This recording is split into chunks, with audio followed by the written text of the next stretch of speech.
Now, lots of transfers going on, Mark, aren't there at the moment? Huge amount of transfers, as is always the case. It's a good part of the season for that. Like I said earlier on, it's a time of the year where you can be optimistic and also get involved in the sort of soap opera, the drama that is the transfer market. Exactly, and a lot of new contract talk, especially as Ole Gunnar Solskjaer has just signed a new contract with Man United. And here to update us on all that is Alex Crook. Hello, Alex.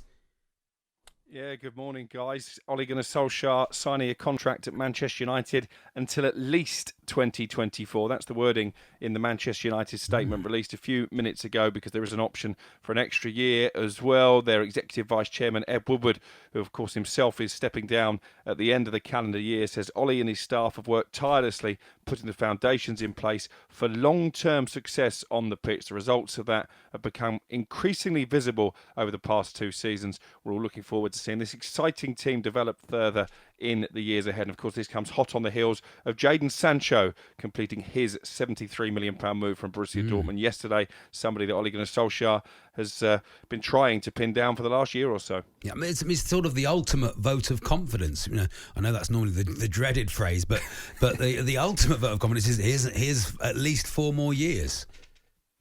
Yeah, and without actually winning a trophy, of course. Got to the final of the Europa League, didn't win that.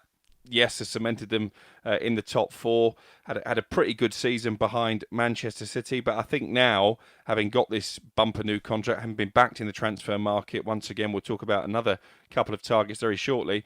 Ole Gunnar Solskjaer really has to deliver that coveted silverware, because it's too long for a club like Manchester United not to add a trophy to the cabinet. Yeah, are you surprised at this at all, Alex? Not really, because I think Ole has always maintained the backing of the powers that be at Old Trafford. For the Glazers, the main priority for them is qualifying for the Champions League and the riches that come with that. He's achieved that last season. So, no, there's no real surprise. For me, as a Manchester United fan, I'm a little bit disappointed, because I feel like there should be an elite manager in the corridors of power at Old Trafford. I don't think at the moment, when you look at Ole Gunnar Solskjaer's CV, he is that elite manager, but maybe it's also a reflection of the dearth of quality replacements available. But what I would say, and actually Adrian Durham has just tweeted me and said, you've done well there. I heard Barcelona were going to come calling. I don't think other clubs in Europe will have been trying to poach Ole Gunnar Solskjaer away from Old Trafford, would they? Yeah, because that's normally the reason people sign new contracts, isn't it? Because if anybody does try and come in and poach them, as you say, then there's compensation to be paid. Yeah, I don't think that is the case. I think this is just a case of the owners rewarding Solskjaer for the progress he has made. And let's remember, it was a pretty broken club when he took over from Jose Mourinho. He has brought the smile back to supporters and to players as well. Although clearly not in the case of Paul Pogba. We should talk about him having himself turned down a new contract last week. He's a £50 million target now for Paris Saint-Germain. That hasn't gone down particularly well with their supporters. There have been protests outside the stadium in Paris this morning. Banners put up suggesting maybe they don't want Paul Pogba to make that move. But I think the writing is on the wall now. And you do wonder if Paul Pogba's decision has been impacted by the fact that he knew Ole Gunnar Solskjaer was going to get this new contract.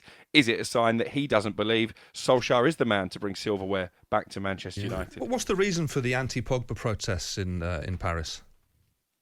Well, I don't think he covered himself in glory in the European Championship in that game against Switzerland, when he scored a wonderful goal, didn't he, and then showboated for the rest of the game, and they ended up going out. I don't think he's been great for Manchester United, to be honest. You can count the number of world-class performances that he's produced on one hand, so maybe this is Paris Saint-Germain fans reflecting that. Listen, he clearly is a quality player. I think he'll do well in France, because let's be honest, the league isn't as competitive as the Premier League. So there will be games where he can just coast through and rely on talent. Along with the Sancho deal, a lot of the transfer market has been about Man United this week. It has. They still want to try and get Kieran Trippier from Atletico Madrid. My understanding is that's a move that he would be keen to make as well. That could see a change of formation by Ole Gunnar Solskjaer. And whatever happens with Paul Pogba, they do want to strengthen in midfield. One name who's never been far away from the speculation is Eduardo Camavinga. He's an 18-year-old, plays for Rennes, although it's emerged today that maybe he would prefer a move to Spain as opposed to the Premier League at this stage. And they're also in talks with the advisors of Leon Goretzka, the Germany international.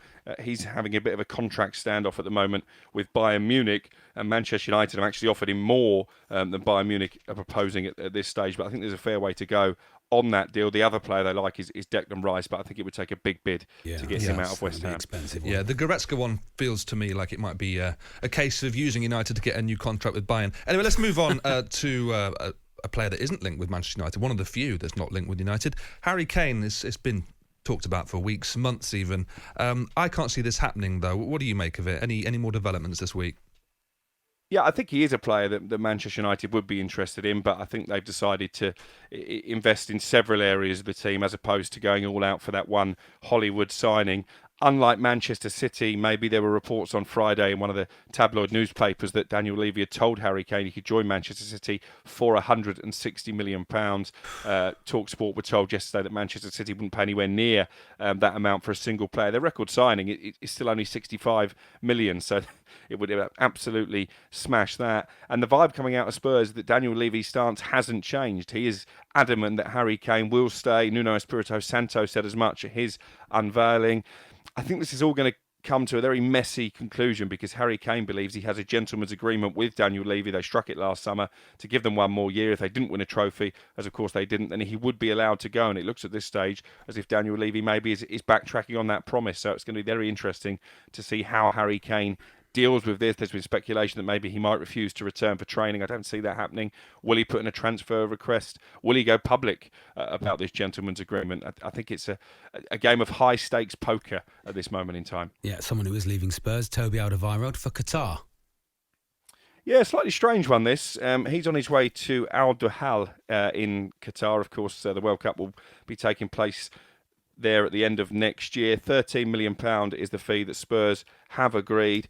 They've already got his replacement lined up in the form of Christian Romero. He's at Atalanta at the moment. It'd be a €55 million transfer if they can get that over the line. They've already signed one player from Atalanta today, Pierluigi Golini. You must have the best name ever for a goalkeeper. It's a loan deal with an option to buy. That will become an obligation if he makes more than 20 appearances, which is probably unlikely because Hugo Lloris is still their number one. What I think it does mean, though, is that Joe Hart, once again, will find himself surplus to requirements. I think the way that his career has nosedived is one of the most traumatic stories of recent times. You think he'd sort of drop down just to get a game, wouldn't you? You know, just drop down as far as it takes to get a game. Are you saying that's what I'd here, do? Charlie? That's what I'd do, Alex.